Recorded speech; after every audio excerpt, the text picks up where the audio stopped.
It is a scandal likely to fuel the long-standing tensions between Washington and Pyongyang. A media report accuses US and South Korean special forces of parachuting into North Korea to spy on underground military facilities. The source was an American Army general who admitted the missions had happened. It's been vehemently denied by Washington, which now accuses the journalist behind the report of making up the quotes. However, he insists that what he published was exactly what he heard. Let's try and shed some light on this now with Niall Bowie, an independent writer and photojournalist based in Malaysia. Good to see you. Thank you for coming on RT today. First of all, let's have a listen and see exactly what the writer David Axe, exactly what he had to say. I did not make them up. Multiple sources confirmed Tolly's words, and I'm now told no transcript will be made available. US Forces Korea is lying about what happened in the room with Tolly last week. You are a journalist yourself. What's your take on the story? Do you believe that Axe's claims that the Pentagon is now on a face-saving mission? Thanks for having me on the show again here. Well, I've been a long-time Korea watcher, and yesterday I was just browsing the internet. On Press TV, I originally saw this article posted, and it seemed a bit strange and a bit too forward, even for the U.S. to be conducting that kind of operation within North Korean borders, especially when they have access to drone technology and things like that, which I know, at least what I've read, they've been used in North Korea before. So I looked at some other websites, and according to the website The Diplomat, the General Neil Tolley, he was misquoted by this publisher here about the reconnaissance ops in North Korea, and the website mentions that he was referring to future war plans rather than current operations, and I mean that doesn't really make the situation any better. And I think it indicates we've come to a really dark place with the Obama administration and its foreign policy, that news of the U.S. conducting a completely belligerent operation. I mean, it's a total suicide mission, by the way. A lot of people think, well, maybe that's pretty feasible. Maybe they are doing it. I'm not quite sure. I have my doubts because I think just that kind of operation would be too risky. And I think the Pentagon's plan is really diverting away from boots on the ground and special forces. But, I can't really say for sure because they're doing it in Pakistan and Yemen as well. So certainly we've got covert operations going on worldwide, certainly with drones, as you were mentioning. But the Pentagon insists the Army General was speaking hypothetically. Even if that's the case, hypothetically, what would this do to the long-time agreement which marked the end of the Korean War? Well, I think U.S. policy on North Korea really it relies on exacerbating the threat from Pyongyang more than anything else, and simultaneously building up the military occupation of the South in various ways as part of the U.S. policy pivot to Asia. I want to just emphasize that the legal infrastructure is already in place at the moment to apply a very belligerent policy to North Korea, including foreign occupation, troop occupation, and preemptive nuclear strikes. Welcome back, everyone, to GGN. My website is ggnonline.com, and on YouTube it's ddarko2012 and ddarko2013. All the headlines and links will be in YouTube's video description. Okay, so I'll just continue on with some Korea news. Internet addiction poses a serious challenge to South Korea, says a survey. Let's scroll down here. It says critics have also repeatedly linked the suicides of high-profile celebrities and politicians to diatribes by the online groups. Also, it says here the controversy over internet addiction in South Korea mainly arose when a marathon gaming session led to a few deaths in previous years. So this article comes just after I included this in a recent report on Wednesday. South Korea teens flock online and snitch pro-North posts. So yeah, basically it goes on and says that crucial weapons in their campaign to scrub the internet of North Korea's sympathizers. So they're going to use basically the ones that are supposedly addicted. So it says here, China arrests high-level U.S. spy in Hong Kong. This is from June 1st. It says here, if this is true, it would also be the highest level spy case involving China and the United States to become public since 1985. So when an intelligence official in China defected to the United States. Then we have this retired Russian colonel convicted of spying for the United States. A retired Russian military officer has been convicted of charges for spying for the United States and sentenced to 12 years in prison, the counterintelligence agency said on Thursday. It says here the latest in a raft of espionage cases that come in tensions between Moscow and Washington.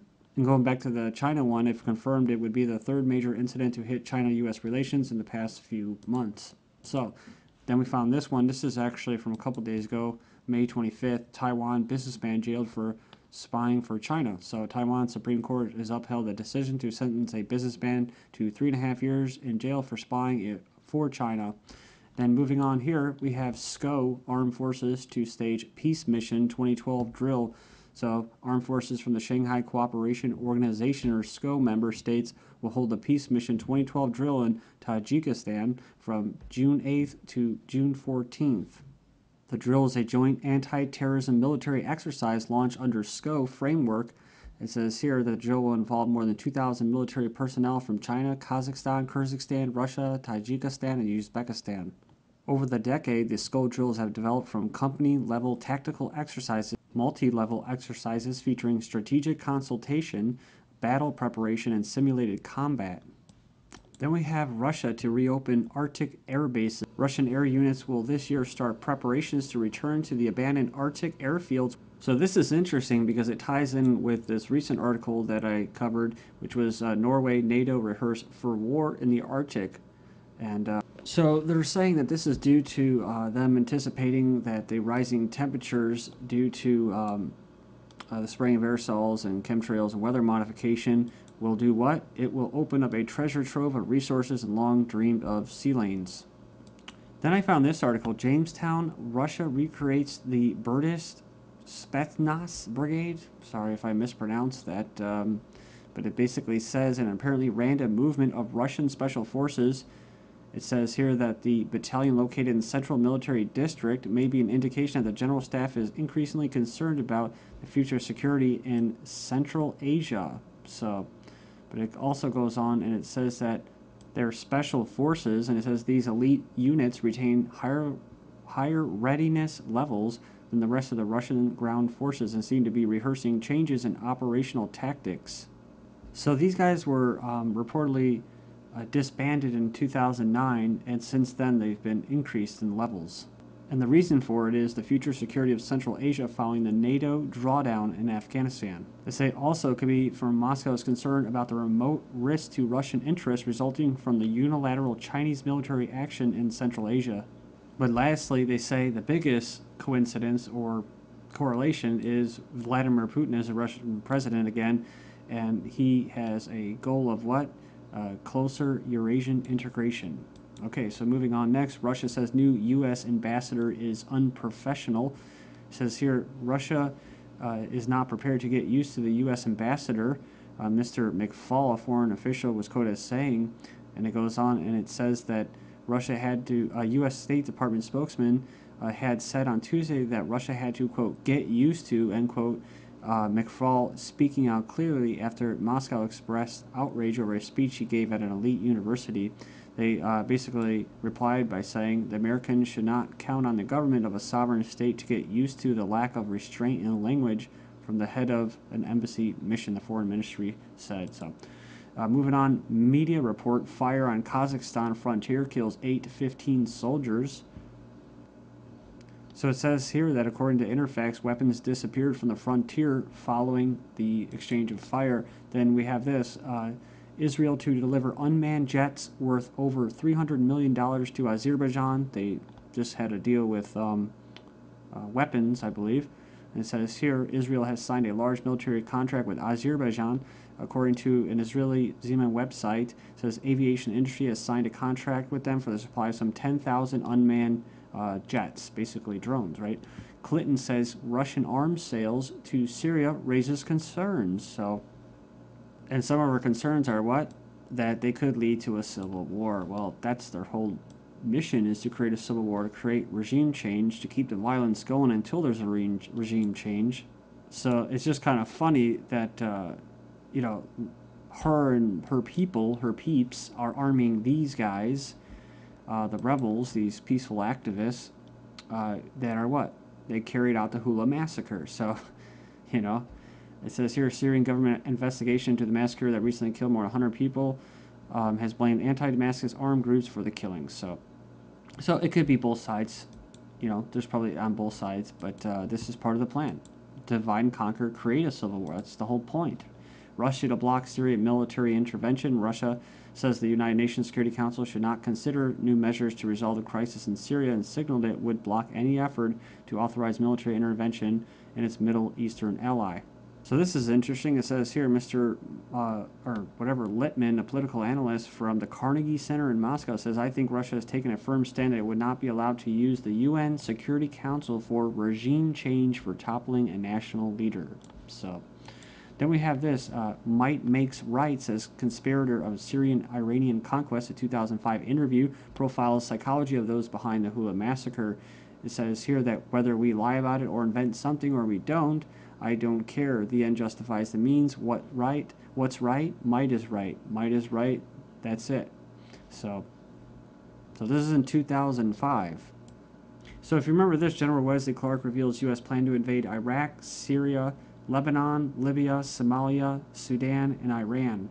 And just recently, Sudan is up there, Somalia is up there, Lebanon is up there, and Syria is up there. And they're trying to get in with Iran. Part of this interview, both the Syrian and Lebanese regimes will be changed, whether they like it or not, whether it's going to be a military coup or something else, and we're working on it.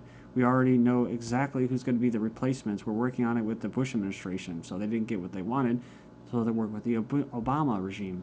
Finishing up, it says that they have access to top classified info from the CIA and all over the world. They call me, I advise them, I know exactly what's going on. The United States is blaming Russia and Iran for upcoming Syria war. Rebels slam ceasefire, vow bigger conflict. So Hillary said the Russians are telling me they don't want to see a civil war. I've been telling them their policy is going to help contribute to a civil war. Military options for Syria are being considered if crisis worsens. Goes on here, says General Dempsey says, I think military options should be considered. Actions under discussion include sending in troops to protect Syria's chemical and biological weapons. And of course, humanitarian mission. And that means if they declare a humanitarian corridor, they can actually start drone bombing Syrian people. So it says here, West may be forced to seize weapons of mass destruction, says a report. So it says here, international troops could be forced to intervene in Syria if the collapse of President Assad's regime were to leave a stockpile of chemical weapons. So if they don't get the RTP rights to protect humanitarian side, then they're just going to go in and say, oh, well, you know, now that Assad is going to finally leave after this big civil war and chaos, and no one's in control, I guess you could say, or they'll just keep saying that he's not in control when he is, but still, they'll say, oh, well, now they got these weapons, like in Libya. Ooh, what is it said? Frog missiles and that, and weapons of mass destruction. They did it in Libya too. Oh, we better go in there. You know, before the terrorists get them, right? Unfortunately, the terrorists are already there, and the West is funding them. Okay, Israel's military is getting ready for Plan Oz, conducting a bridge-laying exercise across a river. In this case, Jordan, under fire a few days ago, the first of such exercises in 5 years. Is a pointer to growing military preparedness that's been underway in recent months in Israel, a growing emphasis on, special forces and swift, deep penetration into hostile territory. So the trend is moving away from big battalions to highly mobile and agile special operations. Then Israel's MK says, send human rights activists to prison camps. She says that they should be imprisoned and transported to camps we are building, she said, referring to the detention facilities Israel is constructing, in which African infiltrators will be held. I remember this, I didn't mean to shame Holocaust by calling African migrants a cancer. Israel MK. June 1st, confirmed U.S. and Israel created Spetsnaz virus and lost control of it as Obama orders to speed up wave of cyber attacks against Iran. So I guess we know what they're going to use. Pakistani military denies U.S. military trainers came back. They deny claims by U.S. officials that a group of American trainees, i.e. probably CIA, have returned to the country. Then we have this, the golden age of special operations. And they use the examples where they were looking for dead people like bin Laden and Kony to Yemen, where they're doing drone strikes and Somalia drone strikes. Remember, I covered this. when they worked with Norwegian and Australian counterparts in a exercise in Tampa Bay, Florida called Hostage. That's where they were rescuing the mayor, and it was all timed to the annual Special Operations Forces Industry Conference. Remember Clinton saying she had a vision with shadowy U.S. and allied Special Operations Forces working hand in hand with American embassies and foreign governments. That's right, U.S. Special Forces go global. They want to establish a worldwide network linking special forces of allied and partner nations to combat terrorism. That means you folks, you're the threat at home now. Thank you.